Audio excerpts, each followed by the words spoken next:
श्राद्ध पक्ष के 16 दिन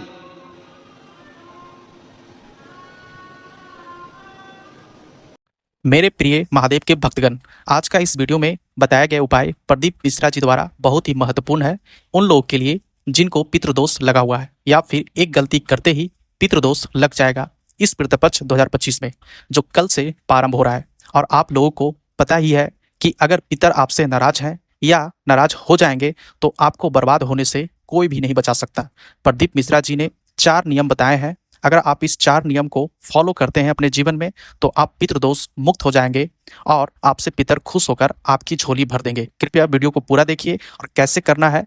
उसको भी सुनिए आप। तो चलिए शुरू करते हैं वीडियो को। यदि संसार का कोई मनुष्य बेल दूध का प्रयोग करता है,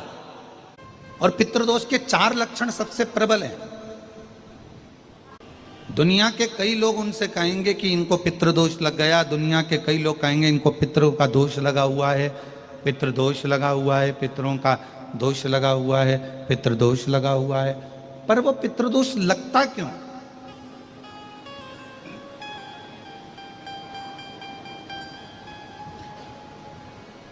पितृदोष लगने का कारण है क्या? आपने अपने गए हुए पूर्वजों के लिए तर्पण भी करा, पिंडदान भी करा, तिलांजलि भी दी, ब्राह्मण का भोजन भी कराया, सब कुछ करा जो आपसे बन सकता था, आपने सब कुछ करा, सब कुछ। फिर पितृदोष कैसे लग गया? फिर पितरों का दोष कैसे लग सकता है? तो पितरों ने तुरंत भगवान देवादिदेव महादेव से कहा कि संसार सागर में माता पिता के रहते हुए उनका आदर ना कर पाना, या माता पिता को जब प्यास लगी उस समय पर जल प्राप्त ना हो पाना, या किसी न किसी रूप में माता पिता के पूर्वजों के आदर से वंचित रह जाना,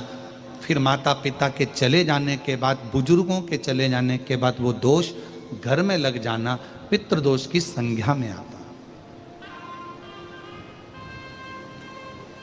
और पितृदोष के 4 लक्षण सबसे प्रबल हैं।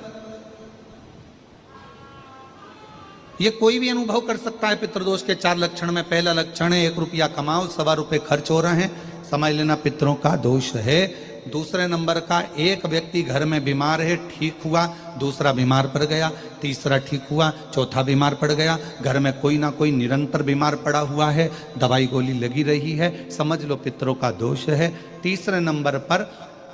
आप कोई पूजन की थाली लगाए, किसी को भोजन देने जा रहे थे, किसी को पानी देने जा रहे थे, किसी को भोजन का कोई नाश्ता देने जा रहे थे, और आपकी ट्रे में से, आपकी थाली में से, आपके हाथ से अगर कोई भरा हुआ पात्र पानी का गिर गया, नाश्ते का गिर गया, थाली गिर गई, कोई दूध का गिलास गिर गया, कोई सामग्री गिर गई, कोई पूजन की थाली तुम्हारे हाथ में है और पूजन की थाली में से मालूम पड़े कोई सामान गिर गया नीचे, समझ लो कि पितृ का दोष है।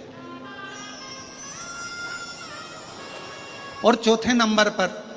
पितरों का दोष का वर्णन किया गया, घर में जितने सदस्य रह रहे हैं अगर वो किसी न किसी रूप में एक दूसरे पर चिढ़कर बोल रहे हैं, क्रोध कर कर बोल रहे हैं। प्रश्न बहुत छोटा सा है, पत्नी ने कुछ कहा, उसका उत्तर पति ने चिढ़कर दिया, पति ने कुछ कहा, पत्नी ने चिढ़कर उत्तर दिया, बच्चों ने कुछ कहा, माँ बाप ने चिढ़कर उत्तर दिया, माँ बाप कुछ बोले, बच्चे चिढ़कर उत्तर दिए, समझ लेना कि कहीं ना कहीं पितरों का दोष। तो भगवान पितृदेव ने अपने दामाद से, भगवान देवादिदेव महादेव से कहा कि संसार सागर में हो सकता है कि संसार सागर में मनुष्य रहता है, मानव रहता है, और उससे गलतियां हो जाती है। तो पितृदोष अगर संसार के लोगों को लगे तो हमारा एक निवेदन है, आप जाते जाते वर दीजिए कि ये पितरों की शांति आपकी आराधना से पूर्ण हो जाए, बस इतना वर दे दीजिए। शिव जी उस समय पर मौन हो गए। भगवान देवादिदेव महादेव एकदम मौन। पार्वती जी ने शिव जी से कहा, आप हमारे नाना जी को वर नहीं देंगे? आप हमारे नाना नानी को वर नहीं देंगे? इन पितरों को और पितराणी को आप वर नहीं देंगे? शिव जी ने वर दिया मां पार्वती जी के नाना जी को और अपने नाना ससुर को। हे पितृदेव,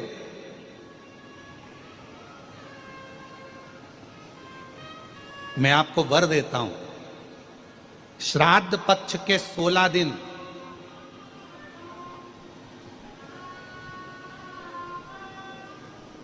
यदि संसार का कोई मनुष्य बेल दूध का प्रयोग करता है, बेल दूध से मतलब होता है बेलपत्र के ये मध्य भाग जो होता है, बेलपत्री की जो नीचे की 2 पत्तियां जो होती है, ये 2 पत्तियां जो बेलपत्री की होती है, इस बेलपत्री की दोनों पत्तियों को शिवलिंग पर जब आप रखते हैं, शिवलिंग पर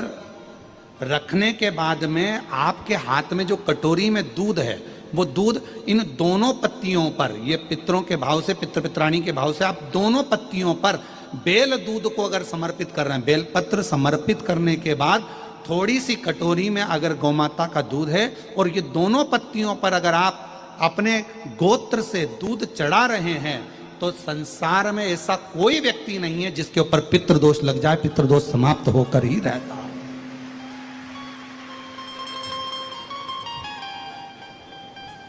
शिवलिंग पर बेलपत्र चढ़ाई, बेलपत्र चढ़ाकर ये नीचे की जो पत्ती है, आपका जो दूध का भाग है वो 2 पत्ती पर चढ़ना चाहिए, तीसरी पत्ती पर जल का भाग आता है, 2 पत्ती पर आपका दूध का भाग रहे। और जब बेल दूध का प्रयोग आप करते हैं और दूध बाबा को 16 दिन श्राद्ध के अगर कोई कह दे कि आपके घर में पितृदोष है, ये दोष है, वो दोष है, सारे दोष आपके यहाँ लग गए हैं और आपके यहाँ ये 4 लक्षण अगर पितृदोष के दिख रहे हैं जो पहले कथा में वर्णित किए, अगर ये लक्षण दिख रहे हैं तो श्राद्ध पक्ष के 16 दिन पहले दिन से ही आप चालू हो जाओ। बेलपत्री शिव जी को चढ़ाया, कटोरी में या चम्मच में 2 बूंद का भी अगर दूध लेकर गए हो, थोड़ा सा भी, बस 2 पत्ती पर आपने दूध समर्पित करा और 1 लोटा जल जो तीसरे नंबर की पत्ती है उस पर समर्पित करा। आपको 16 दिन करने के बाद आपको खुद अनुभव होगा 17वें और 18वें दिन से कि मेरे घर में ऐसा लग रहा है कि सब शांति है और कोई किसी से चिढ़कर बात नहीं कर रहा, लक्ष्मी की वृद्धि अपने आप होना प्रारंभ, कैसा भी। और यहां तक शिव महापुराण की कथा कहती है किसी की फैक्ट्री बंद हो गई, किसी की दुकान बंद हो गई, चलते चलते अगर किसी का व्यापार बंद हो गया, 4 दिन चल रहा था, बहुत अच्छा चला, उसके बाद एकदम डाउन आ गया, कोई प्रशासनिक कार्रवाई हो गई, कोई अदालती कार्रवाई हो गई, कोई परेशानी सामने आकर खड़ी हो गई है, तो भी अगर प्रति 16 दिन तक लगातार शंकर भगवान के शिवलिंग पर बेल दूध का प्रयोग किया गया है, तो आप 17वें दिन से अंदाजा लगा लेंगे कि आपका धीरे धीरे धीरे धीरे धीरे धीरे जो फैक्ट्री बंद सी थी वो ऊर्जावान हो गई है, चलना प्रारंभ हो गई। बेल दूध का इतना प्रभाव पड़ता है, इतना प्रभाव। मित्रों ने भगवान शिव जी को रोक कर प्रणाम कर कर नमन कर कर विनय करा कि आप हमारी बेटी की बेटी आपके साथ में बिहाई है, माता पार्वती जी का विवाह आपके साथ में हुआ है, माँ जगत जननी आपके साथ में बिहाई है, आपसे एक निवेदन है कि संसार में रहने वाला मानव। मित्रों, पूज्य गुरु जी का उपाय अच्छा लगा हो तो वीडियो को लाइक करें, शेयर करें, कमेंट करें और चैनल पर पहली बार आए तो चैनल को सब्सक्राइब करने के